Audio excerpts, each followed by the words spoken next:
का जहां में, जैसे तन बेरू दबा दो या जला दो। प्यारे बच्चों, अनपढ़ जो इंसान है, जिसके पास शिक्षा नहीं है, उसको जीने का अधिकार नहीं है। और वो ऐसे हैं जैसे बेजान, उसको या तो आप दबा दो या जला दो। मैं आपको एक राजा का किस्सा सुनाते हुए, एक राजा और 3 बच्चों का किस्सा सुनाते हुए अपनी बात को शुरू करूंगा। एक बार एक राजा था, वो जंगल में शिकार खेलने के लिए चला गया और वो रास्ता भटक जाता है। राजा परेशान हो जाता है, उसको भूख और प्यास बहुत ज़्यादा सताने लगती है। वो एक गांव के किनारे जाता है और उसको 3 बच्चे मिलते हैं। वो 3 बच्चों से बोलता है कि मुझे बहुत भूख और प्यास लगी हुई, आप मेरे लिए पानी और खाने के लिए कुछ लेके आओ। बच्चे जब राजा के वो देखते हैं, वो कहता है मैं राजा हूँ, तो बच्चे खुशी से घर जाते हैं और उसके लिए खाने के लिए पानी और कुछ लेके आते हैं। वो राजा पानी पीता है, खाना खाता है। उसके बाद इन बच्चों से पूछता हूँ कि आपने मेरी जान बचाई, मैं भूख से बहुत परेशान था, आप जो कहोगे मैं आपको वो दूंगा। आप गौर से सुने, शिक्षा का महत्व आपको समझ में आएगा। आप जो मांगेंगे मैं वो आपको दूंगा। राजा पहले एक बच्चे से पूछता है कि आपको क्या चाहिए। वो बच्चा बोलता है मुझे बहुत सारा धन चाहिए। मुझे क्या चाहिए? बहुत सारा धन चाहिए।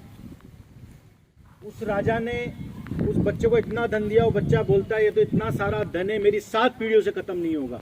किससे खत्म नहीं होगा? 7 पीढ़ियों से। मुझसे नहीं होगा, मेरे बच्चों से नहीं होगा, मेरे बच्चों के बच्चों से नहीं होगा, 7 पीढ़ियों से नहीं होगा। राजा उसको बहुत सारा धन दे देता है और बच्चा धन लेकर घर चला जाता है। दूसरे बच्चे से पूछते हैं आपको क्या चाहिए? कि मुझे एक बंगला चाहिए और एक फैक्ट्री चाहिए, ताकि मैं उस बंगले में खुशी से रह चुकूं और उस फैक्ट्री से पैसा आए जिससे मैं मेरी ज़िंदगी को बहुत ऐश आराम के साथ गुजार सकूं। तीसरे बच्चे से वो राजा पूछता है कि आपको क्या चाहिए? वो बच्चा बोलता है मुझे आपका आशीर्वाद चाहिए और मुझे आप अच्छी शिक्षा चाहिए। आप मुझे किसी भी अच्छे विद्यालय में पढ़ाए और पढ़ा लिखा कर मुझे एक अच्छा इंसान बनाए। राजा तीनों की बातों को सुन लेता है और तीसरे बच्चे को अच्छे विद्यालय में पढ़ने के लिए भेज देता है और वो बच्चा पढ़ लिख कर एक बहुत बड़ा मकाम हासिल करता है और राजा के दरबार में ही उसी राज्य का वो एक दिन मंत्री बनता है। पहला बच्चा जिसको बहुत सारा धन दिया गया था, वो सब, और जिसको बहुत बड़ा बंगला और फैक्ट्री दी गई थी, वो सब चले जाते हैं, तीनों बिछड़ जाते हैं, तीनों अपने समय धीरे धीरे गुजरता है। एक दिन राजा कहता है कि अपन ने जिन बच्चों को बहुत सारा धन दिया था और जिसको बंगला और एक फैक्ट्री दी थी, आप, मेरी इच्छा है कि उनको बुलाऊं मैं और उनके साथ में बैठ के बात करूं, उनके साथ अपन एक खाना खाएं। शाम को बुलाएं, मैं उनसे कुछ बात करना चाहूँ। राजा बहुत ज्ञानी था, वो समझता था जिसने धन लिया उसका परिणाम क्या होगा, जिसने बहुत बड़ा बंगला और फैक्ट्री ली उसका परिणाम क्या होगा। राजा उनको बुलाता है, खाना खाने के बाद अपने दरबार में बैठाता है, उनसे पूछता है पहले वाले से जिसको बहुत सारा धन दिया था, क्या क्या हो गया? आपने मुझे बहुत सारा धन दिया था, मैंने समझा था धन मेरी 7 पीढ़ियों तक चलेगा, लेकिन मैं आपके धन मिलने के बाद आलसी हो गया। क्या हो गया? कहते ना आलस से इंसान को खत्म कर देता है। मैं आलसी हो गया, मैंने काम करना बंद कर दिया और मेरे धन का दुरुपयोग मेरे जो फैक्ट्री में मेरे साथ जो मेरे कर्मचारी थे उसका दुरुपयोग करते रहे। और जब मुझे पता लगा, जब मेरे चारों तरफ से मैं कर्ज से गिर गया, तो मुझे पता लगा मेरे पास कुछ नहीं, मैंने बैंक लोन हुआ, कर्ज चुकाने में मेरा सब कुछ बिक गया और आज मैं कहीं मजदूरी कर रहा हूँ, फटे हाल था। जिसको बहुत सारा धन दिया, जिसको राजा ने बहुत सारी फैक्ट्री बंगला दिया था, उन्होंने कहा था साहब मैं भी आलसी हो गया, एक बाढ़ आई और भीषण तूफान आया, उस बाढ़ में मेरा बंगला डूब गया और भीषण तूफान में मेरी फैक्ट्री अस्त व्यस्त हो गई और मेरे साथ जो एम्प्लॉय थे उन्होंने भी मेरी फैक्ट्री को अस्त व्यस्त कर दिया और आज मैं वापस से मजदूरी कर। और जिसको जिसने शिक्षा मांगा था, जिसने ये मांगा था कि आप मुझे आशीर्वाद दे शिक्षा के लिए, उसके बारे में तो राजा सब कुछ जानते थे। वो उस राज्य का मंत्री था। क्या था वो? तो आपको बात समझ में आई? तो आपको अगर सबसे बड़ी चीज क्या है? सबसे बड़ी चीज, क्योंकि शिक्षा आपसे कोई भी चुरा कर नहीं ले जा सकता, चाहे किसी भी तरह, चाहे आपका किसी भी तरह का कोई आपके उसमें कर्मचारी रहे, चाहे किसी तरह का बाढ़ आए, चाहे कोई भी तूफान आए, चाहे कितने भी आपके दुश्मन हो, लेकिन शिक्षा आपसे कोई चुरा के नहीं ले जा सकता। मैं बार बार कहता हूँ, शिक्षा सभी तालों की चाबी है। अगर आपके हाथ में शिक्षा आ गई तो आपके हाथ में धन आ जाएगा, आपके हाथ में गाड़ी आ जाएगी, आपके हाथ में बंगला आ जाएगा, आपके हाथ में सब कुछ आ जाएगा। और किसी भी तरह की विपदा आती है, चाहे बाढ़ आती है, तूफान आता है, कोई भी आता है, लेकिन अगर किसी व्यक्ति के पास शिक्षा है तो वो उन संघर्षों का, उन तूफानों का सामना कर सकता है। और शिक्षा सभी तालों की चाबी है। और अगर आपके हाथ में शिक्षा आ गई तो सारे ताले, सारे रास्ते अपने आप खुल जाएंगे। तो प्यारे बच्चों, शिक्षा इतनी बड़ी चीज है। तो आज किसी बच्चे के पास अगर धन है, किसी बच्चे के माता पिता के पास अपार धन दौलत है, बहुत ज्यादा धन दौलत है, लेकिन अगर वो बच्चे शिक्षित नहीं हो रहे हैं तो समझ लो वो अपना बहुत बड़ा नुकसान कर रहे हैं। अगर आज एक रिक्शा चालक का बच्चा रिक्शा चला रहा है, लेकिन वो रिक्शा चालक रिक्शा चलाकर अपने बच्चों को अच्छी शिक्षा दिला रहा है, और एक राजा का बच्चा, उसके पास सब कुछ है लेकिन वो शिक्षा हासिल नहीं कर रहा है, तो एक दिन वो राजा का बच्चा वो रिक्शा चालक होगा और रिक्शा चालक का बच्चा राजा होगा। ये शिक्षा है जो आपको समाज में बहुत जल्दी इतना बड़ा मकाम देती है। प्यारे बच्चों, कई बार हम देखने को मिलता है, मैंने अभी आपको आलस्य की बात बताई, और जिसको राजा ने बहुत ज्यादा धन दौलत दी थी, आलस्य ने उसको खत्म कर दिया। इसी बात को मैं आगे बढ़ाते हुए आपसे एक बात करता हूँ।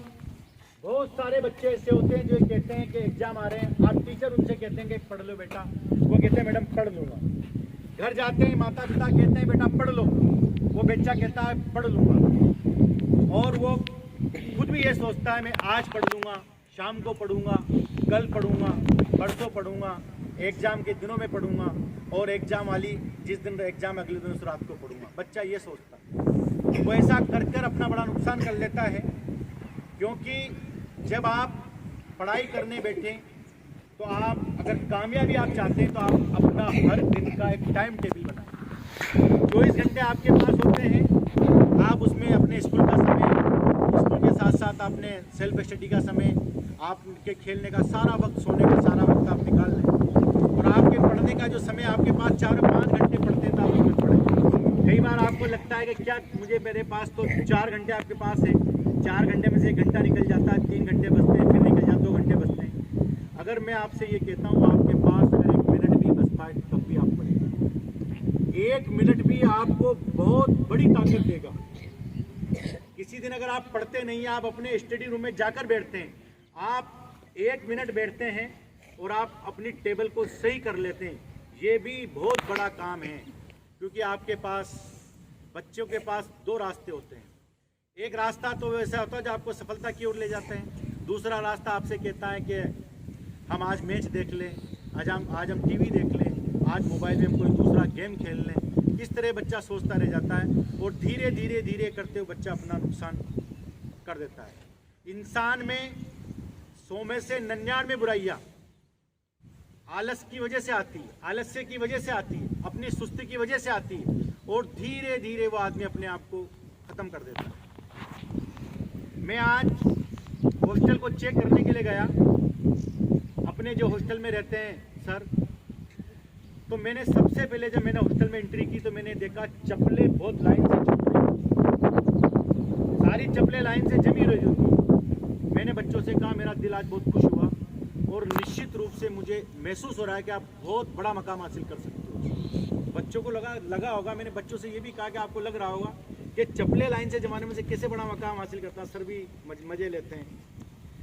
छोटी छोटी चीज़ें इंसान को बहुत बड़ा बनाती है, छोटी छोटी चीज़ें इंसान को बहुत बड़ा बनाती है, और छोटी छोटी गलतियां इंसान को गर्त में ले जाती है।